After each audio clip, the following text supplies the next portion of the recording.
NAC9 news में आप सभी का स्वागत है। मैं आपके साथ शिवांगी। चलिए नजर डालते हैं देश दुनिया की कुछ बड़ी खबरों पर। कर्नाटक का रेल बजट 835 करोड़ से बढ़कर 7,500 करोड़। वैष्णव बोले, मोदी सरकार ने बदली तस्वीर। केंद्रीय रेल मंत्री अश्विनी वैष्णव ने कहा कि प्रधानमंत्री नरेंद्र मोदी के नेतृत्व में कर्नाटक का रेल बजट 2014 से पहले के 835 करोड़ रुपए से बढ़कर 7,500 करोड़ रुपए हो गया है। बेंगलुरु मेट्रो की येलो लाइन को हरी झंडी दिखाने के बाद एक कार्यक्रम में बोलते हुए वैष्णव ने कर्नाटक में रेलवे के विकास कार्यों और इलेक्ट्रॉनिक्स क्षेत्र की प्रगति पर प्रकाश डाला। वैष्णव ने कहा कि 2014 से पहले कर्नाटक जैसे महत्वपूर्ण राज्य को रेल बजट में केवल 835 करोड़ रुपए मिलते थे। प्रधानमंत्री मोदी की बदौलत अब ये बजट 7,500 करोड़ रुपए हो गया है। उन्होंने बताया कि कर्नाटक में 54,000 करोड़ रुपए की रेल परियोजनाएं चल रही हैं। इसके अलावा अमृत भारत योजना के तहत राज्य के 61 रेलवे स्टेशनों का पुनर्विकास किया जा रहा है। रेल मंत्री ने इलेक्ट्रॉनिक्स क्षेत्र में भारत की प्रगति की भी सराहना की। उन्होंने कहा कि पिछले 11 वर्षों में भारत के इलेक्ट्रॉनिक्स क्षेत्र ने बिजली जैसा विकास किया है। वैष्णव ने कर्नाटक को इस क्षेत्र में अग्रणी बताते हुए कहा कि राज्य इस विकास का महत्वपूर्ण केंद्र बन रहा है। सबके बॉस तो हम हैं, ट्रंप का नाम लिए बिना राजनाथ ने कसा तंज। कहा, कुछ लोग भारत के विकास से खुश नहीं।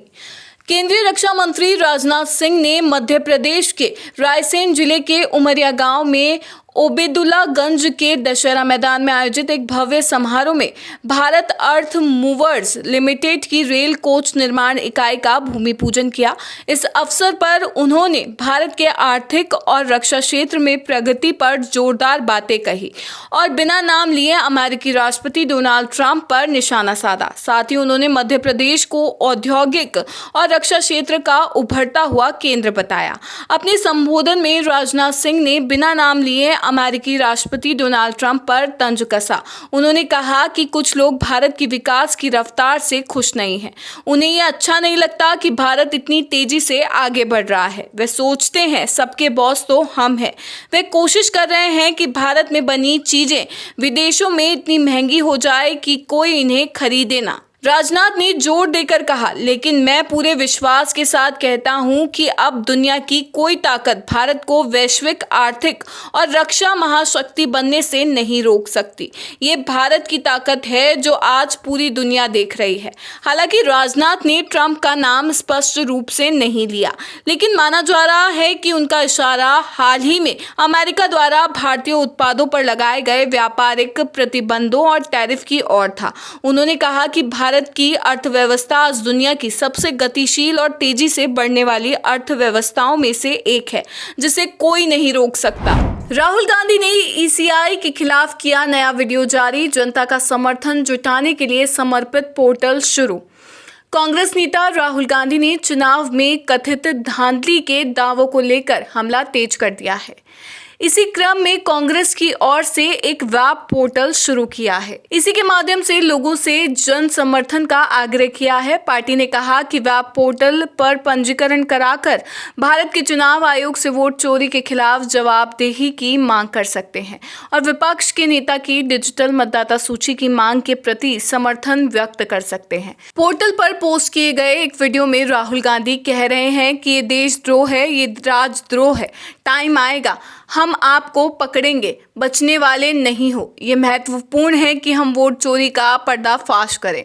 राहुल गांधी ने आगे कहा कि वोट चोरी एक व्यक्ति एक वोट के बुनियादी लोकतांत्रिक सिद्धांत पर हमला है। साथ ही जोर देकर कहा कि स्वतंत्र और निष्पक्ष चुनावों के लिए एक साफ मतदाता सूची आवश्यक है। उन्होंने कहा कि चुनाव आयोग से हमारी मांग स्पष्ट है, पारदर्शिता दिखाएं और डिजिटल मतदाता सूची सार्वजनिक करें ताकि जनता और राजनीतिक दल स्वयं उसका ऑडिट कर सके। राहुल गांधी ने लोगों से वोट चोरी पोर्टल पर पंजीकरण कराकर इस मांग का समर्थन करने का आग्रह किया। 65 लाख वोटरों के नाम हटाए जाने पर ईसी ने SC में दिया जवाब। ईसी ने किया ADR की मांग का विरोध।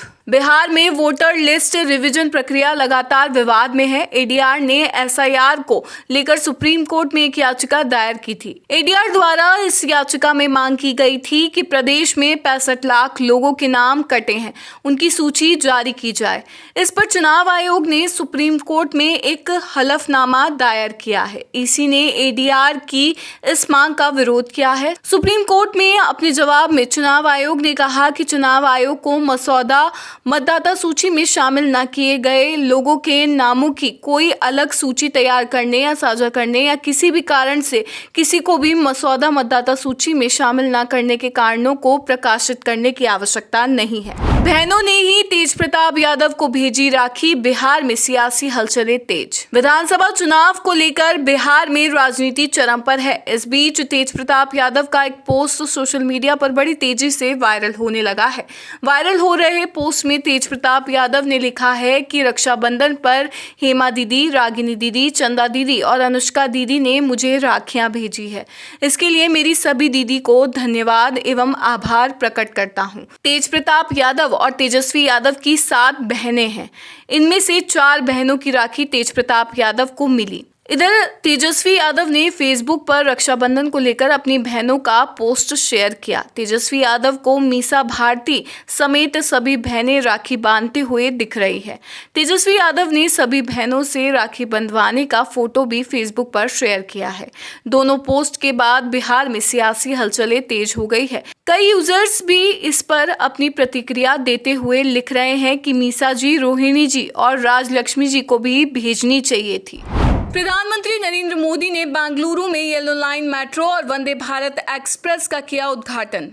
प्रधानमंत्री नरेंद्र मोदी ने बेंगलुरु में येलो लाइन मेट्रो और बेंगलुरु बेलगावी वंदे भारत एक्सप्रेस का उद्घाटन किया। प्रधानमंत्री ने केएसआर बेंगलुरु स्टेशन से बेंगलुरु बेलगावी वंदे भारत एक्सप्रेस को हरी झंडी दिखाई। इसी के साथ उन्होंने अमृतसर, कटरा और नागपुर पुणे वंदे भारत ट्रेनों को भी वर्चुअली रवाना किया।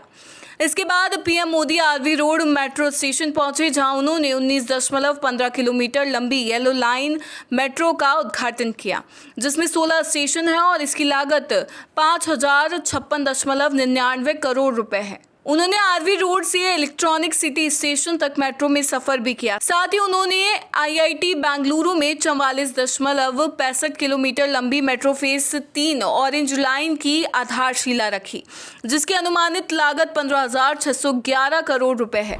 एकनाथ शिंदे का राहुल गांधी पर पलटवार, वोट चोरी के आरोपों को बताया निराधार। महाराष्ट्र के उप मुख्यमंत्री और शिवसेना प्रमुख एकनाथ शिंदे ने रविवार को विपक्षी कांग्रेस और उसके नेता राहुल गांधी पर तीखा हमला बोला। शिंदे ने राहुल गांधी द्वारा लगाए गए वोट चोरी के आरोपों को निराधार बताते हुए कहा कि यदि उनके पास कोई सबूत है तो उन्हें अदालत या चुनाव आयोग का रुख करना चाहिए। ठाणे में एक कार्यक्रम के दौरान पत्रकारों से बातचीत में शिंदे ने कहा कि इस तरह के बेबुनियाद दावों के जरिए राहुल गांधी ने महाराष्ट्र की जनता का अपमान किया है। शिंदे ने आगे कहा कि अगर राहुल गांधी के पास वोट चोरी के सबूत हैं तो उन्हें अदालत या चुनाव आयोग में जाना चाहिए।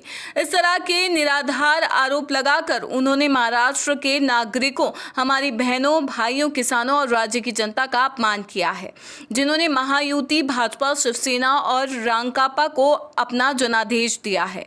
शिंदे ने राहुल के आरोपों को खारिज करते हुए कहा कि विपक्ष अपनी हार को पचाने में नाकाम रहा है। शिंदे ने आगे ये भी कहा कि हमने 2.5 साल तक मेहनत की, विकास कार्य किए और लाडली बहन, लाडले भाई और किसानों के लिए योजनाएं लागू की।